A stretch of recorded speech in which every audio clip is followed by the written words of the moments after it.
It's that time of the year again. It's time to decorate for Christmas, and I cannot wait to take you guys along with me to decorate. This year I'm going to do things a little differently. I'm going to decorate in little sections. Today we're going to decorate my kitchen window. So let's go ahead and get started.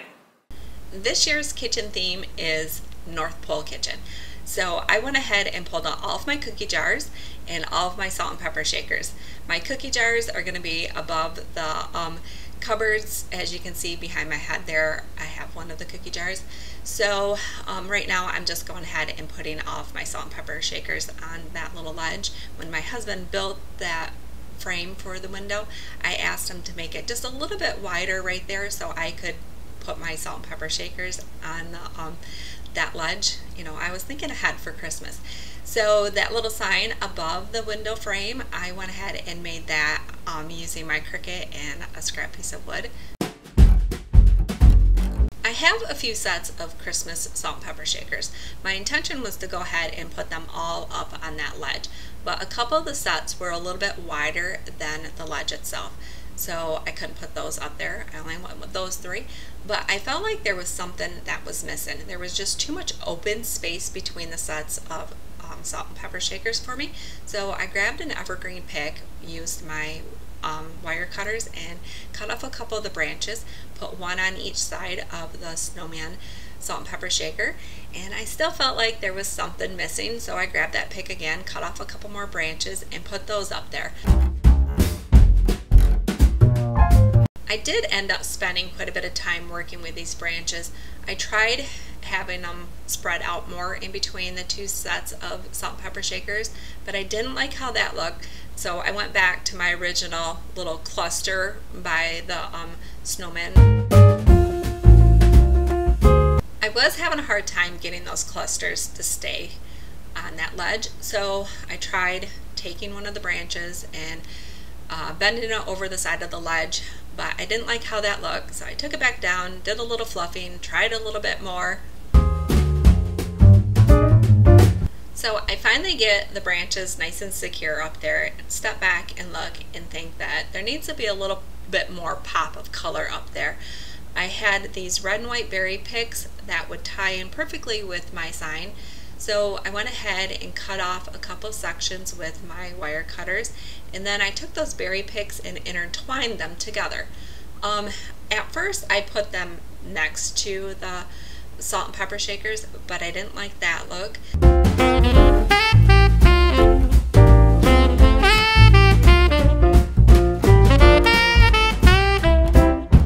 So I decided to go ahead and add them in with the branches. I knew that the branches were not going to stay up there with the berry picks, so I took another section of the evergreen pick and cut off a branch and then used that branch to wrap around my little cluster of branches and berries, and that worked perfectly. They were nice and secure, and then they sat nicely on my ledge.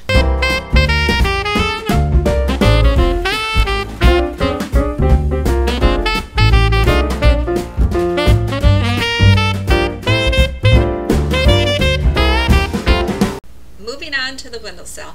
So these little gingerbread trees were my inspiration for my theme this year. Last year I had done a gingerbread wreath, and I absolutely loved that wreath. I thought it was super cute. So I wanted to incorporate a little bit of gingerbread into my kitchen this year. So that's where I come up with the North Pole Kitchen theme. So right now what I'm doing is just adjusting these three items a little bit. That little gingerbread house lights up. You can't really tell too much because of the light from outside. I got that at Home Goods, and then this little gingerbread tree I found at TJ Maxx. So now I just added that little bowl, and into the bowl I'm adding some of my cookie cutters that I've had for years. This is the second place for that Santa and Snowman salt and pepper shaker. I had it up above, but it was too wide, so it wouldn't fit on that ledge. And then I had it here, and I didn't like the looks of it. So I guess one of the things I could say is just kind of keep stepping back and looking at your area that you're decorating. Adjust where you need to adjust, remove, add, until you get that look that you're after. I love using picks like this one. I always feel like they're nice and full, and they're really not that expensive. They really fill in a space nicely. I use them through the fall season for my tablescapes. I use them in my Christmas trees. So I thought, why not use this one in my kitchen window? But a lot of times I find that the stems to these picks are a little bit too long. So all I do is just bend them over. That way, if I want to use them in something else later on and I need that extra length, I have it. That way it's not cut off. So right now what I'm doing is just adding a little bit of green. So I had these little picks that I had for a different project. I had flocked them, put those in around that tree, and then took a couple more of those berries that I used on that ledge up top and cut those off and pop those in around the little tree.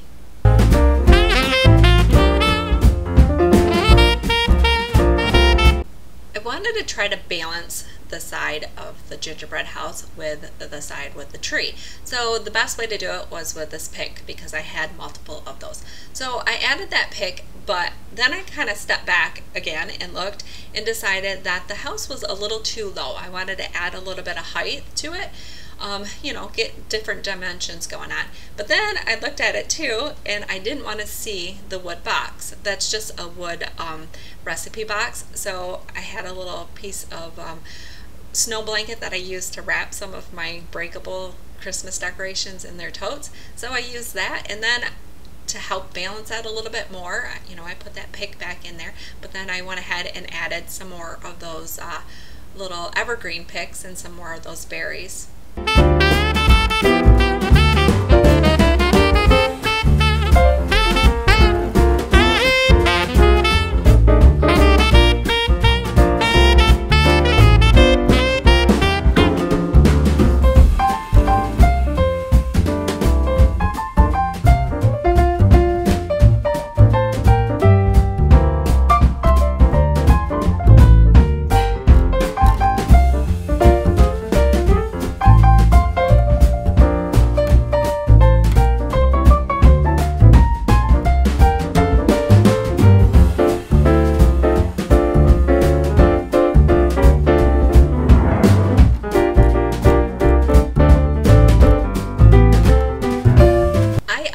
Step back and take a look at what I'm decorating. I do this throughout the whole process of decorating, and then when I'm done, that way I can kind of see if there's anything that I want to adjust as I'm going, and then when I'm finished, if there's anything that just makes it look too much or not enough. So that's what happened here is I stepped back and I looked, and that little rolling pin, it just needed to go. It just wasn't working in this area, but I was still missing a little something. So I had this little ribbon. I think it's actually like gift package ribbon. I got it last year at the end of the season for 75% off. So I just used that as garland. I just cut a little section off and kind of weaved it in. I think it was just a nice finishing touches to this windowsill.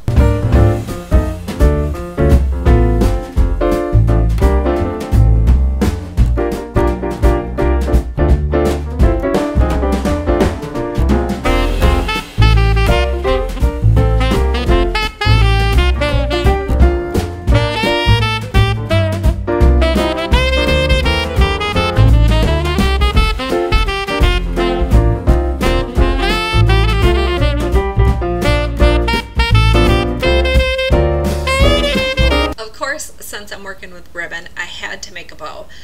So I just made a simple little bow. I used the ends of the garland that I cut off to tie around the center of the bow to keep it nice and secure. And then I just placed it on top of that little bowl that I have in the middle of the window. I was going to try to attach it to one of the cookie cutters, but it just wasn't working. So it just sat nicely on the little bowl.